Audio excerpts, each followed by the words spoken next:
Honest J. Nowak. Oh yeah.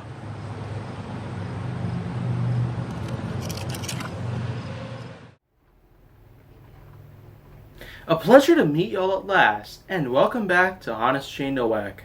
So today, I'd like to go ahead and make a few more contributions here because, after all, HJN still has quite a long way to go. And I've done the math pretty much. To get from here all the way to the very end date that I do plan on ending Season 1 with 752 episodes, I'd certainly have to start uploading a lot more HJN related content for the next few weeks. Or considering the fact that I got a lot of time before the season itself will pretty much end, I could just simply hold out long for the rest of the entire time and just start uploading a lot of other episodes over a more stretched time frame. But for today, I'm not really just going to talk more about that part. I'm just going to talk about Detours. A simple thing out there, yes. I'm going to be touching up on a lot of things out there that many people have not known for me to talk about here on HJN. I'll be talking about a lot of other subjects out there. But Detours, of course, that's probably something where I can guarantee is a good start. A safe one as well.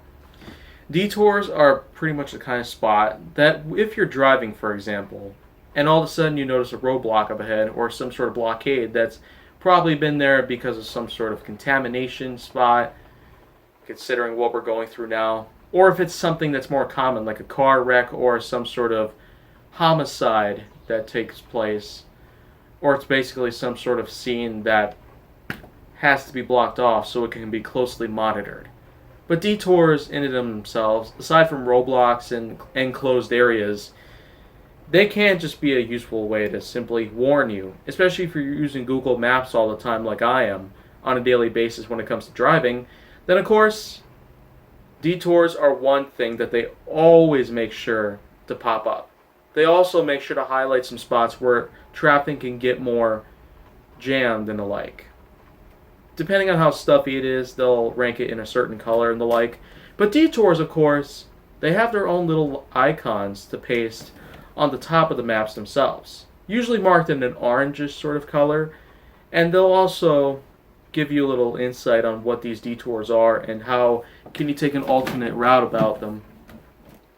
And if you want to go around them, then well, they'll always be sure to stay on top of that part.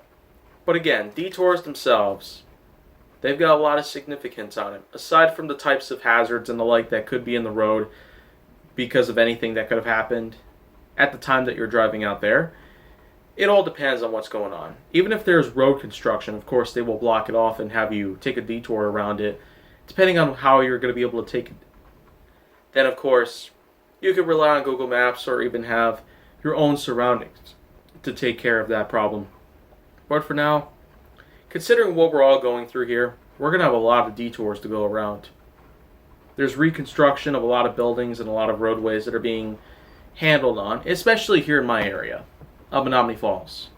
There's plenty of buildings around that still have to await the completion of construction or rebuilding and the like. So that, of course, is a pretty big thing that I might also want to talk about, but maybe later. But until then, if you want to see more, go down to my channel. Make sure that you like, subscribe, comment. Messed up there. Follow me on social media and stay on the Hollywood side. Ah, there we go. Back in action.